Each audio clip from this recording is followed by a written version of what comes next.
This podcast details true crime cases. It contains adult themes and may contain descriptions of violence. It is not intended for children. Listener discretion is advised.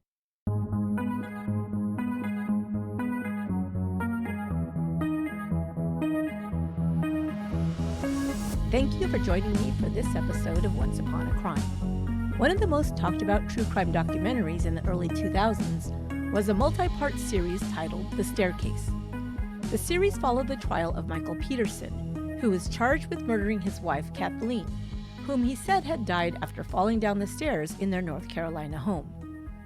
Investigators quickly surmised that the 48-year-old technology executive had died not from a tragic slip-and-fall accident, but had been bludgeoned to death by her husband. This series provided an intimate portrait of a complex murder mystery and a look into how the lengthy investigation and trial affected Peterson, his family, and the family and friends of Kathleen. Because the investigation was plagued with problems from the start, the trial and subsequent conviction of Michael Peterson was hotly debated, with some believing him to be a cold-blooded killer and others thinking he'd been railroaded by a biased Justice Department. Later, an alternate theory was presented, one that many found bizarre and perhaps absurd. But a new book titled Death by Talons makes a very detailed, researched, and compelling case for this theory.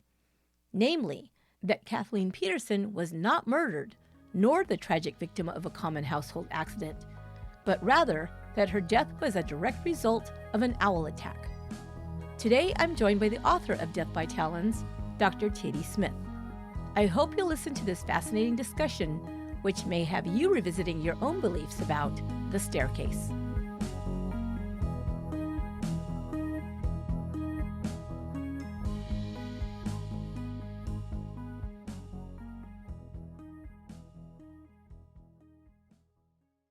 There are a handful of true crime cases that have occurred in our lifetime that have become so infamous that you can probably remember them just by the details or just by hearing their names. The Columbine mass shooting, the JonBenet Ramsey case, the Menendez brothers murders, those come to mind, along with many others I'm sure you can think of off the top of your head. The case my guest has joined me today to discuss is one that's probably familiar to many of you. It is generally known by most people as the staircase murder, so that probably gives you your first hint. However, the guilt or innocence of the accused is still hotly debated even 2 decades later. I'll just give a very brief summary of this case as we kick off the episode. By no means will it cover all the ins and outs. This is a very intricate case, but hopefully this will refresh your memory. On December 9th, 2001, 48-year-old Kathleen Peterson was found dead at the bottom of a staircase in the North Carolina home she shared with her husband, Michael Peterson. Investigators would conclude that it was not a slip and fall accident that had killed Kathleen, but that her death was the result of homicide. Her husband was charged with her murder, and after a lengthy trial that was chronicled in the very popular documentary series titled The Staircase, Peterson was found guilty. The blood spatter evidence that in large part was the backbone of the prosecution's case against Peterson was later called into question, and he was granted a new trial. While Michael Peterson has always maintained his innocence, he and his attorneys decided to enter an Alford plea to a reduced charge of manslaughter. Peterson was then sentenced to time served and released from prison in 2017. But the story has had many twists and turns, including an alternate theory that was first presented to the public, I believe, in about 2008. This alternate theory, which some believe is, quote, the smoking gun, and others have dismissed out of hand, is known as the owl theory.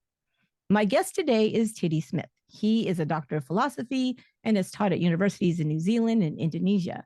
He has also authored books on the relationship between science and religion, the philosophy of religion, among other weighty subjects.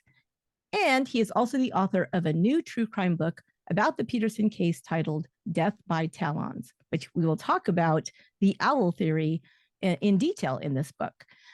Welcome. And I'm wondering, should I call you Dr. Smith or should I call you Tiddy? Because I feel like I should call you Dr. Smith. Well, I think if you call me Dr. Smith, I might have some Lost in Space flashbacks, and I might start exactly. saying it's just the worst surname to have a doctor alongside. So let's just go with Tiddy, I think. Okay, let's go to Tiddy. Yeah, it's so funny because that's the first thing I thought of too. Like, oh yeah, wasn't Dr. Smith in that show? Yeah, the very camp doctor. Yeah. Yeah, yeah. First of all, I have to say, I think my listeners, like myself, are very curious, or will be very curious once they hear that resume, about how a doctor of philosophy ends up writing a book about an infamous true crime case. So I want to ask you if you can walk us through first what inspired you, I guess, first of all, to learn so much about this case and then want to write about it, research it and write about it, right? But I guess I should start with this first. How did you first learn about this case? Oh, well, I first saw the Staircase docuseries. So this was by Jean-Xavier de Lestrade back in, it was released in 2004. And I had seen it only shortly after its release, sometime around 2006, something like that. And I was, very engrossed in the tale. It's a very interesting documentary to watch. You get pulled in emotionally because of the stories and the interviews and the twists and turns in the tale. And at the time, I didn't really think much more about it other than that. Well, it was an interesting little documentary, but all things said and done, Michael probably killed his wife. I mean, the blood spatter seemed too extensive throughout the house. The wounds to her head were too serious. And the idea that Kathleen may have simply slipped at the base of a set of stairs and inflicted this much damage to herself just seemed utterly implausible. So, that was really where I stood. I was pretty much on team guilt. But it was actually, so you said at the beginning of the interview that it was around 2008 when the owl theory came into public knowledge. It was actually in 2003, just after the trial had finished. In fact, it was about 3 months after the trial had finished that the media got wind of a new theory put forward by Michael Peterson's neighbor. And that theory, which I also heard about just shortly after watching the docuseries, so that again about 2006 or so, was that, in fact, it was neither a fall nor a murder. What had happened was that Kathleen had been attacked by an owl. Of all things, an owl had come along, swooped at Kathleen's head, inflicted these terrible gashes onto the back of her head before she ran inside the house and collapsed at the foot of the stairwell. So the idea is that all of Kathleen's attack had really occurred outside before she ran inside and fell. Now, when I heard that theory in 2006, I started to get a bit more interested in the case again. I thought, well, now here was another twist and turn to this already twisty-turny story. And I thought, well, that sounds a bit crazy, really. Who ever heard of a killer owl? But then the more I looked at the evidence, the more I saw why this neighbor had put forward this theory and what reasons he had to support it. It wasn't sort of like a dream or an idea he had just clutched out of thin air. He really had to go through some serious deliberation about the evidence and what it best supported in this case. And that's how he came up with this theory about an owl. So anyway, that's how. So after I first watched the docuseries in 2006, it was shortly afterwards that I heard about the owl theory, and that's when I sort of had all three theories on the table. Around about 2006, I knew about the owl theory, the murder theory, and the fall theory, and I was still pretty agnostic about which of these three might have happened. Most people that watched the documentary, The Staircase, like you said, was first released in 2004. Most who viewed it fell in one of two camps, right? Either A, that Kathleen's death was a tragic accident, or two, that she was murdered. And that was it. Those were the two things that you could point to.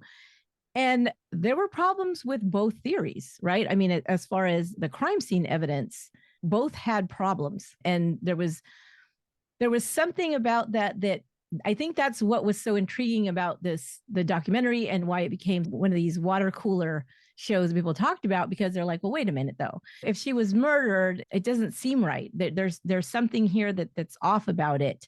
Where it happened, how it happened, but it was a slip and fall case. There's just way too much trauma there. There's way too much blood evidence in different places and all of this. Yeah. And I think one of the ways around it, of course, what we've get from looking at a lot of different crime scenes is contamination, that things weren't preserved correctly. You could always look at these details and either excuse them away or maybe make some kind of decision about maybe why that looked that way. But it just still wasn't nailed down, right? And I don't know exactly when I did hear about the owl theory, because I know that I heard about it at some point, but I can't remember exactly when it was. So was the owl theory in the original release of the documentary, or was that later on? Or do you know? Because I can't quite recall. No, you're quite right. So it was originally released without any mention of the owl theory. When it was re-released on Netflix only recently with those extra episodes that sort of discussed a little bit about the Alford plea that Michael took and after the staircase. It's in those later episodes after the fact that Larry receives a short interview. Larry Pollard was the neighbor who put forward this theory, and he is granted a few minutes to present his theory at the end of the re-release on Netflix. But again, it's that's great that it got some media, and it's great that Larry's theory received a little bit more attention, but it's simply not enough. And actually, although there's a lot of discussion out there in the media wilds about the owl theory and about how crazy it is and how implausible it is, there's not a lot of discussion or, in fact, media focus on the theory itself and what evidence is there to support it. And that's why I felt it was important to write this book, because originally I started to wonder, this owl theory was very interesting. I bet there must be a lot more evidence involved than even I know about. I wonder where I can get a book about this. So I started looking for where to get the book about the owl theory. And then I found, there is no book about the owl theory. Good grief. That's a surprise. I'll have to write the damn thing. You fell into the trap of the true crime writer. It's like, there's got to be a book about this, and then there's not, and then you have to go write it. Well, I mean, can you imagine? I mean, there's so many angles that you can take on this. There's not simply the evidential angle of, what a crazy theory, what evidence is there to support this crazy theory, but there's also just the story of this poor man, Larry Pollard, facing abject ridicule for about a decade or so as he tries with all of his might. Oh, absolutely. And then eventually, after all that hard work, after all that ridicule, after a life torn to shreds, his marriage destroyed by the constant ridicule, at the end of it all, Michael Peterson says, "Oh, right, look, I'll just take this Alford plea and we'll be done with it because I want out of prison." And Larry has been collecting evidence for years and years. He's interviewed all these ornithologists. He's had all these expert opinions for nothing, for absolutely nothing. Most people don't know that part of the story. And you do go into detail about how he had this information and was trying to get it to the attorneys, or to the defense attorneys. And I think the trial was just about to wrap up or something. So he's trying to get all of this to them and spending all this time doing this research. So David Rudolph was the lead defense attorney. What was his response when he heard about this theory about maybe it had been an owl that had attacked Kathleen Peterson? What was his first response to that? Do you know? I have a second-hand account. I'd like to talk about maybe Thomas Mayer, who was the second attorney to David Rudolph on the defense, because he actually went to the media after the owl theory went public and said explicitly, "This is not a defense theory. We had no part in it, and we're not going to be pursuing it."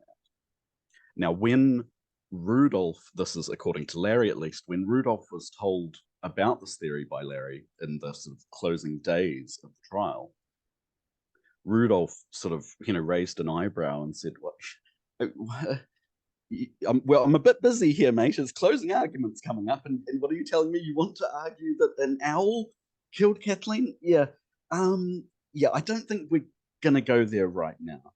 And in any case, it seems as though Rudolph knew that the best way forward for Michael was to focus on these more specific procedural problems that had infected the first trial, which were quite apparently there to anyone watching the trial. There are all sorts of legal issues and legal problems with the case as it was presented that would be good grounds for a retrial.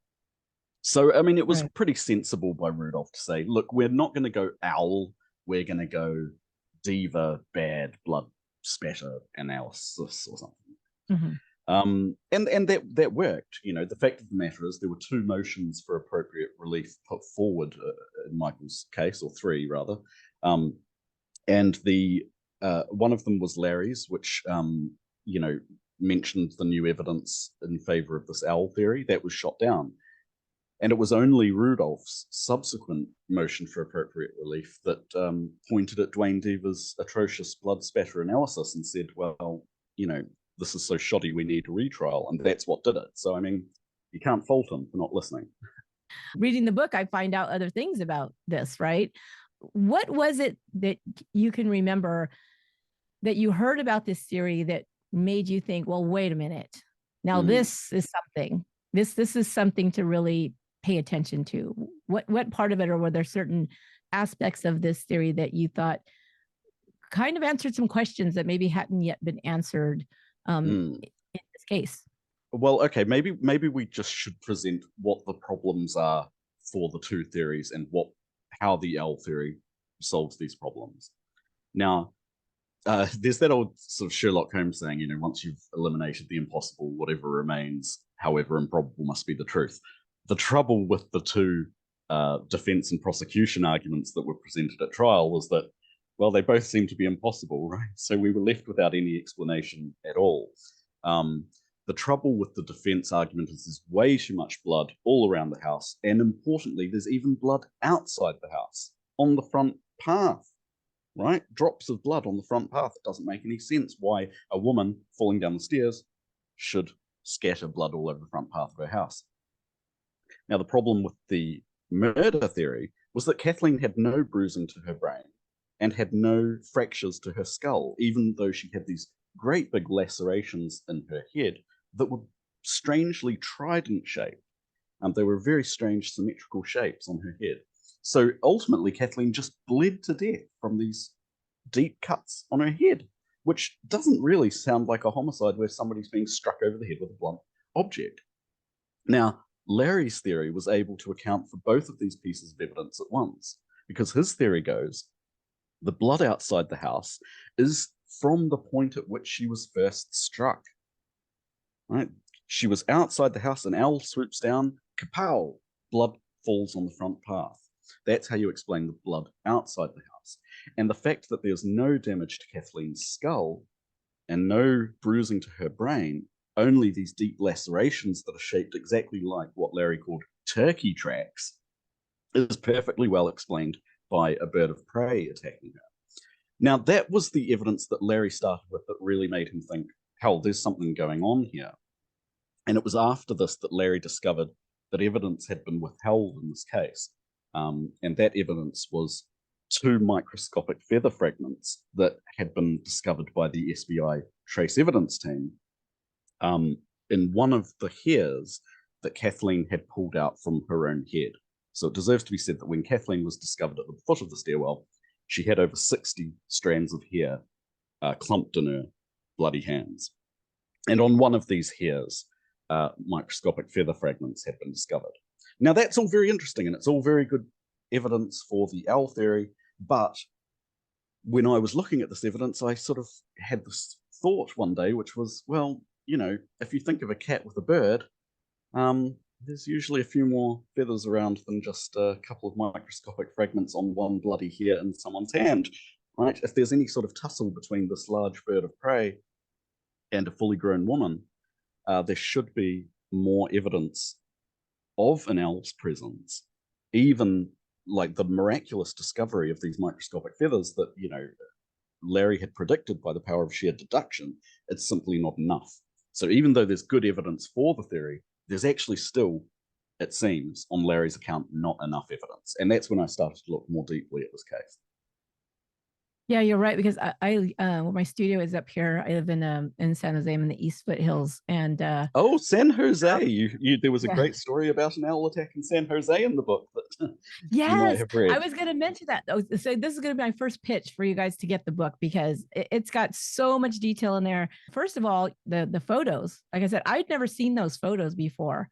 But it's pretty evident that was a weird wound on her head. And here's the thing: we know, anybody's watched The Staircase, the blow poke. We heard blow poke 50 million times in that documentary. And it's like, that thing is so long and thin, and it's just one long metal rod that's not even very heavy. How does that do that kind of damage? Because they had to find something that was narrow enough that would maybe make those, if she was hit multiple times over the head, maybe make those kinds of wounds. But then when you look at the photos in the book, then you're like, well, wait a minute, come on, somebody didn't think, this is weird, we got to figure out what this is. That to me was the first kind of mind-blowing thing. And the other thing is, in the book, again, you guys have to get the book. The only way you're going to get this information is you learn about these horrendous owl attacks all over the place, all over the country, all over the world, basically, that I had never heard about, even one here in my city of San Jose. How did the research account for, like, why wasn't there more, or was there more evidence of owl feathers once you started looking at these? I guess it was the photos. He really kind of looked at with the microscope to see what was going on in these photos. Yeah, I mean, there are strange contradictions between photos that are taken of the same areas in the house. These were famously set out in the documentary. They were called photo glitches. There was quite a famous episode where Rudolph sort of incredulously is interviewing this forensic officer who explains them away as photo glitches. But there are just so many issues with the crime scene video and the crime scene photographs. The quality of them generally is really quite appalling, and you need to wonder, well, why did this trained forensic team have such trouble taking, a simple color photograph of even on the stand? You have officers who are being interviewed, asked about, what does this photo depict? What does that photo depict? And they're apologizing while they're answering the question, saying, look, I don't know, I'm really sorry, I don't know why that photograph is so discolored, but we didn't we didn't do anything to them. The crime scene video as well has all sorts the video of was pretty crappy too. the video is not just crappy, it violates some principles of crime scene videography. When you make a crime scene video, you're not supposed to make any scene cuts. And the reason for that is pretty obvious, because you don't want the defense coming out later and saying, what did you edit out of there? What's missing? What have you taken out? So any cuts in a video should normally be noted, and you should note the reason for the cut having happened and so on. But this didn't happen in this case. In fact, shockingly, the crime scene video has over 21 scene cuts in about 12 minutes of footage, so nearly one every 30 seconds. Some of the cuts are really quite suspicious as well. So in other words, you might have, say, a close-up of a doorbell, and then there's a cut, and when the scene returns, it's still a close-up of the doorbell. So it's as though the camera's just been switched off and then switched on again, if that's what happened, right? Either that or something's been removed from the middle portion. But anyway, I mean, the real issue is, why was the scene documented in such a shoddy way? And I think that there's an explanation to this. In the book, I present, a lot of evidence, I think, to show that evidence of an owl's or a bird's existence in and around the house was hidden from view, and it was hidden from view by a very calculated use of poor quality film and poor quality photographs. And you can actually, like I say, you can see these photographs in the book, and you can go through and look at the evidence for yourself. Some evidence simply disappeared mid-trial as well, and that was a problem. So not only was evidence presented in a way that was hard to make out what it was, other evidence was simply mislabeled, or in fact, it vanished mid-trial, or it was done away with, thrown away, hidden.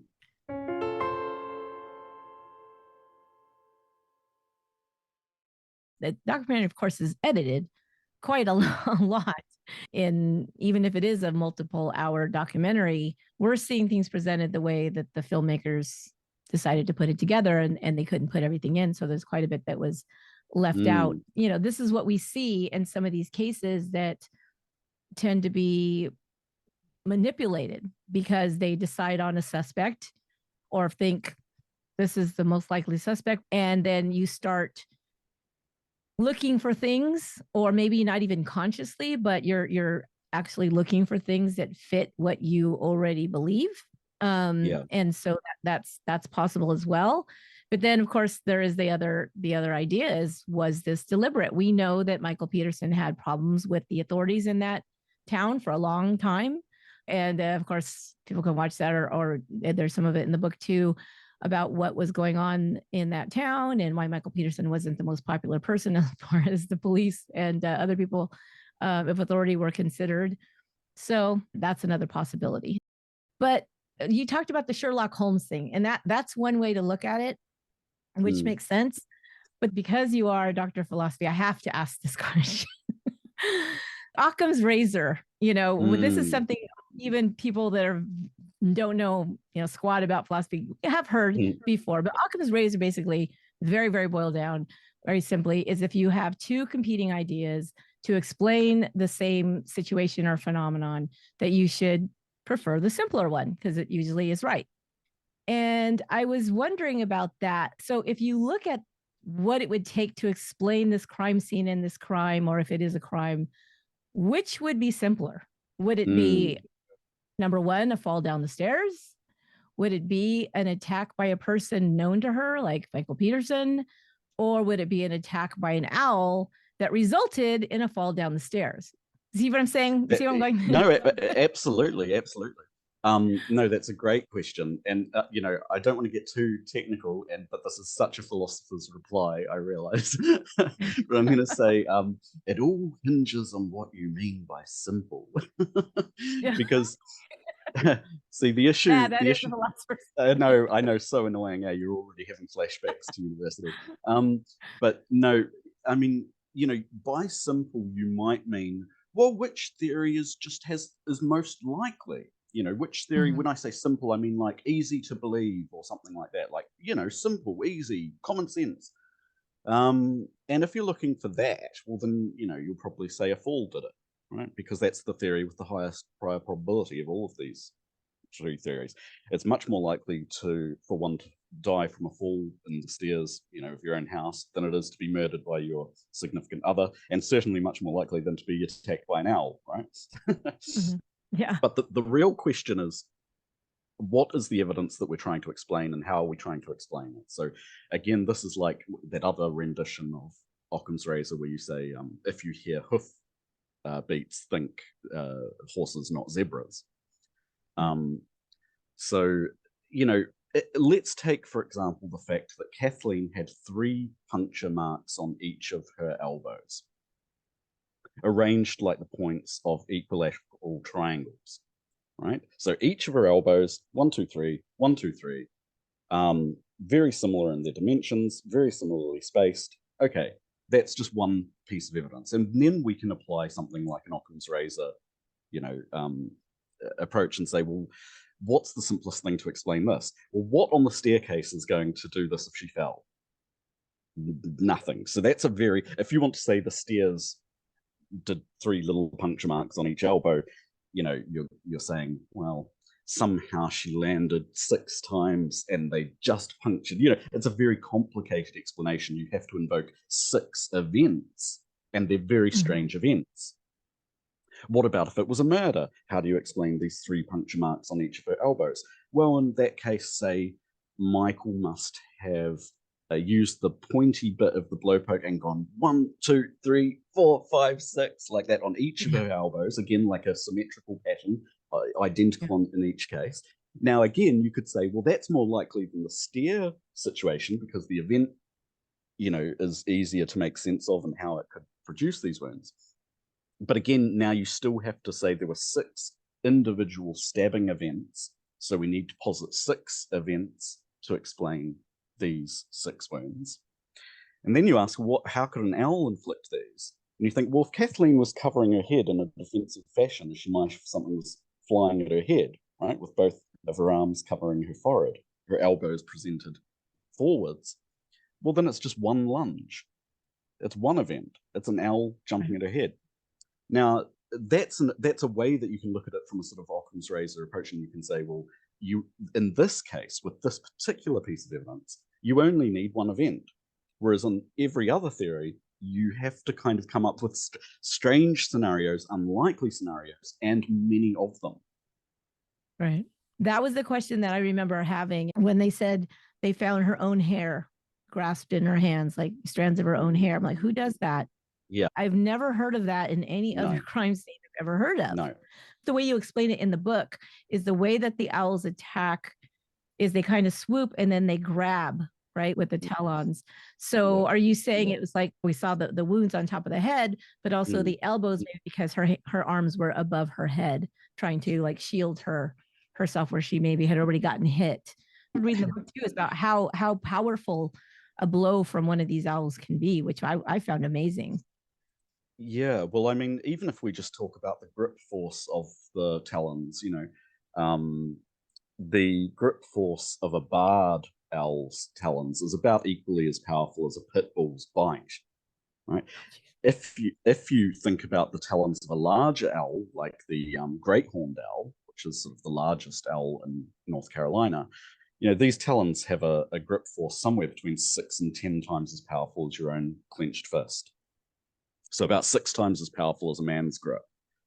So take a relatively average man's grip, attach some needle sharp talons to that, and plant that on somebody's head.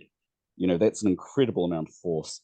And of course, if these talons are clenched into her scalp and she's pulling at the legs, collecting some of her hairs as she does this, it's not, now we have another question, which is, okay, if she's collected all of these hairs from her head, some of which we know have feathers on them, where are all the other feathers, right? Are they on the... Yeah, still. Where are the... We're still asking the question. Yeah. Like, it was incredible that Larry discovered these microscopic feather fragments, but where are all the bloody others? Like, you can't tussle with a bird without feathers flying everywhere. And especially if she managed to rip out 60 of her own head hairs, she was doing a pretty useless job at fighting this owl if she didn't even get a single whole feather. Right. Yeah. Did more damage to herself than the owl. Okay, yep, sure. That's the question. You guys to read the book to figure out what they found. So that was it. Ask you about your experience in writing the book. So how extensive was the research on your end? Did you end up following a lot of false trails before you came up with your own conclusions, or was it pretty straightforward once you began with that premise that an owl could have caused Kathleen's injuries, leading to her death? I think the research for this book was pretty straightforward. It ended up going in a direction that I didn't predict, and that I was extremely surprised by. The more I looked at the evidence, the more I realized that, there's really something very, very strange has happened here. So when I started writing the book, I thought, well, this book is going to be about Larry's owl theory. It's going to be about how he came up with the theory. It's going to be about the evidence that supports the theory. And slowly I realized, oh, his theory is not the whole story. There has to be more to it because there's all this other evidence that nobody has actually mentioned. So the more that I explored that evidence, the more I realized, well, you have to actually adjust Larry's theory now, because there's a lot of evidence that he never mentioned. And I think I know why he didn't mention it. He just, he got his theory and he ran with it. And like you said, like once that was in his head, he couldn't really see the, any individual tree for the forest, as it were. He was so focused on his theory, he couldn't make out the more general picture of what had happened. Mm-hmm. So, I guess the way to put it is, I thought this book was going to be about the owl theory. It ended up being a book about a cover-up. And that was a real shock to me, because it wasn't supposed to be a book about that. Not at all. Wow, yeah. Right. And, and that's quite a scary thing to put out into the public as well, to publish a book that you say, well, look, I think there's been not just a miscarriage of justice here, but a deliberate miscarriage of justice, something that, people were trying to hide things. Yeah. And I'm not sure we'll ever know why they're trying to hide things so badly. Where does this all stand now that Michael Peterson has been freed on an Alford plea? Is there anything anywhere that this can go now that, with this information, or are there any next steps for it? So far as What I happened? understand it, I think the only process remaining is something like, say, the Innocence Project. Like Michael Peterson, get try to seek some sort of formal acknowledgement of, but I don't think that there's really any legal motions remaining. Everybody who was involved with that case and who had anything to do with the events of that night when Kathleen died, they just don't want to go back there. Nobody wants the old wounds reopened, and nobody really seems to want to talk about it either. So that was actually a real difficulty in investigating this case, because there were only a few people who were willing to discuss it with me. Larry Pollard and I had some very lengthy conversations. I talked to, some of Michael's lawyers, some of, the police on the scene, but other than that, it was extremely difficult to get into contact with anyone who was actually on the scene that night. And anybody who was on the scene that night really wants to stay totally mum on this. So you don't think there's anybody that's out there who is now trying to say, who do we hold accountable? How do we maybe clean up the police department, or whoever it is that was involved, like you said, in the cover? Is there anybody who's doing that kind of work or looking into that? Yeah, no, I don't think so. And I think there really does need to be something like a formal inquiry into this case, because the way that evidence was misrepresented and hidden is really bordering on what you'd want to call criminal. And, there should be some sort of formal inquiry into police actions and the actions of the, judiciary, the DA, and so on. I mean, this kind of behavior wasn't that uncommon in Durham around that time. You had, of course, the Duke Lacrosse scandal that happened just a couple of years after Michael was in prison. And in this case, in fact, the DA was convicted for contempt of court. But even in this case, where there was a terrible, terrible injustice done to these three men, the district attorney spent 1 day in prison. And was then released. This was a district attorney who had gone to the media more than 50 times to say that these three men had brutally gang raped a black stripper, and that he had exculpatory evidence of this fact that he didn't disclose to the defense. It was just an absolute travesty. So, this was just a year or two after Michael was convicted. So Durham wasn't really the cleanest of towns back then. I don't know what it's like now, and I don't know if there's any hope for cleaning it up at this point. It will come down to the public, like it usually does. And this book maybe something that gets people a little bit fired up when they learn all about what went on, and maybe looking at other things and other cases. And it may be the people that are local to that state or that area, or even the country that start maybe asking and inquiring, just saying, hey, what's being done about this? I really hope so. These are important questions to ask, and it's not just the curiosity of it anymore. There really is maybe some justice that needs to be done here, or at least movement towards what should be justice in the future. And just, if I can just add one more thing about this point, it's not the fact that, say, I'm the only person who's presented evidence of, a cover-up or of some kind of conspiracy in this case. So David Rudolph pointed out that the notorious missing blowpoke, right, that had been the crux of the state's case, that had never been missing at all.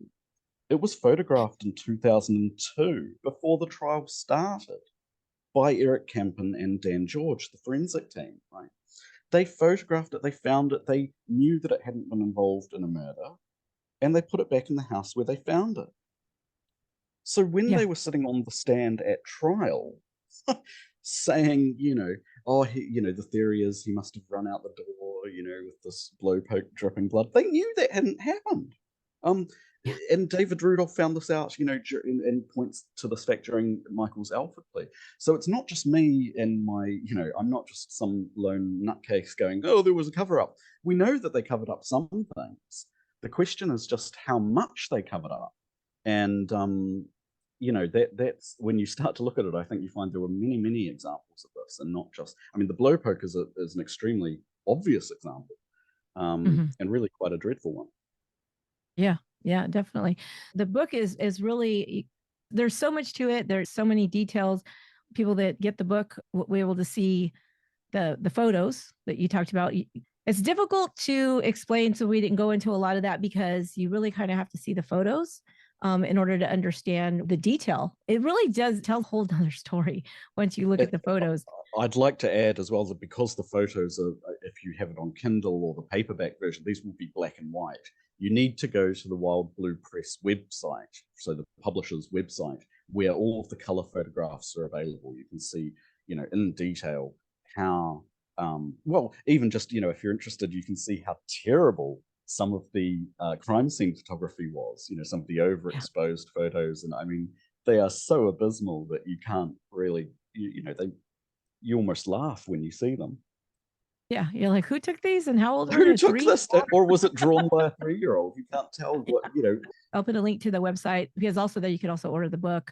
But just one more question I had for you. So now that you've switched gears a little bit here, and you've done this whole investigation into this true crime, would you say that you've caught the sleuthing bug now? And are you thinking about now researching and writing about any other kind of crime cases or anything like that? Yeah, look, how long did this take? I didn't ask you that. How long did it take you? It took about 2 years all up. 2 years of sort of obsessive, 12-hour days. But you say, have I caught the bug? I might have caught the bug, and it made me quite ill, and and now I'm recuperating. You're in recovery. I'm in recovery, but it was very fun at the same time. It was exhilarating going down, following the evidence where it led, and realizing how drastically wrong all the available theories were in this case. I mean, it was just frightening. It was actually frightening, because I wondered what the hell I'd stepped into, But I would love to work on another case again one day. But in the meantime, I think it's time to just open a little bakery or something, and then I'll get back into it. Well, in all of those little mystery channels, they always have the murder that happens at the bakery, and then they have these funny titles for them, and then you've got these little cozy mysteries, so you never know, you could end up writing a little cozy mystery based on your bakery. Here's one thing I'll say though. So I live in Indonesia, which is a country that not many foreigners know too much about, and there are some very, very interesting criminal cases here. And I'm sure that your listeners would be interested in hearing some of the strange serial killers that have existed in this country. Wow. And there's one in particular. There's one in particular that I've had my eye on for a while. But there you go. There's a journalist here who I think would be much better at covering that story. But somebody, I think, needs to write that book. But yeah, you could always collab with a podcaster and do both. You get the story, you get it in the podcast. You might be onto something there. That would be quite extraordinary. Awesome. Oh, you've done it now. Yeah, there you go. See, now you can't get away from it. I just knew it. So how can our listeners connect with you and or find your book? Social media, I'm a bit of a hermit. You'll be able to find me on Twitter. I don't mind hanging out there. Tiddy Smith, TIDDY SMITH. I've got a Facebook author page that I've just opened in the last couple of days, because apparently you have to. Other than this, get the book on Amazon. Go to the Wild Blue Press website and have a look there.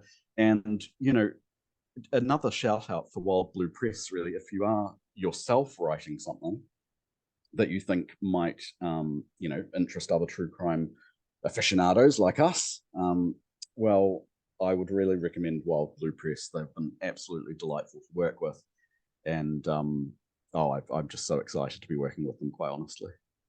And I like that on their website as well, they'll have extra information, extra content. Like there was a link to some of your writing and some of your interviews and Yep. things like that. People can go Absolutely. down Yep. all kinds of rabbit holes on that Yep. website. I mean, there's a common word that comes up with professional publishing is exploitation, and you couldn't be further from being exploited working with this team. It's incredible. Definitely encourage you to get Death by Talons. There's a lot in there. I mean, wait a minute. Owl attacks. There's a whole chapter on owl attacks. Like, I have to read this. Like, That wow. is what I have to mind. say, if I'm most proud of anything in that book, it's that bloody chapter. Because that chapter takes you on a wild ride through 100 years of owl attacks in North America. Yeah, it really does. I actually read a few pages more than once. I'm like, what? Like, this is bizarre and insane. I'm afraid to go outside now. But thank you so much, Tiddy. I really appreciate your time. Appreciate you dealing with us with the time zone and everything else. And I will definitely be recommending this to everyone I know. So thank you so much. I really appreciate it, Esther. Thank you so much. I want to thank my guest, Tiddy Smith, for joining me. I thoroughly enjoyed our discussion, and I hope you did too. To get more information about his book, Death by Talons, you can go to Amazon or to the website wildbluepress.com. I've included a link directly to his author page on Wild Blue Press, as well as links to his social media channels. Next week, I'll be kicking off our new series, Love Triangles, in which I'll bring you 3 cases of romantic affairs that turned deadly. Make sure to subscribe, follow, and tell a friend about the podcast. You can get early release and ad-free episodes of Once Upon a Crime by joining us on Patreon. Go to patreon.com/onceuponacrime to get all the information and join. Thank you so much. Once Upon a Crime is written and produced by me, Esther Sanchez Ledlow. My co-producer and audio editor is Lorena Garcia. Until next time, be good to one another.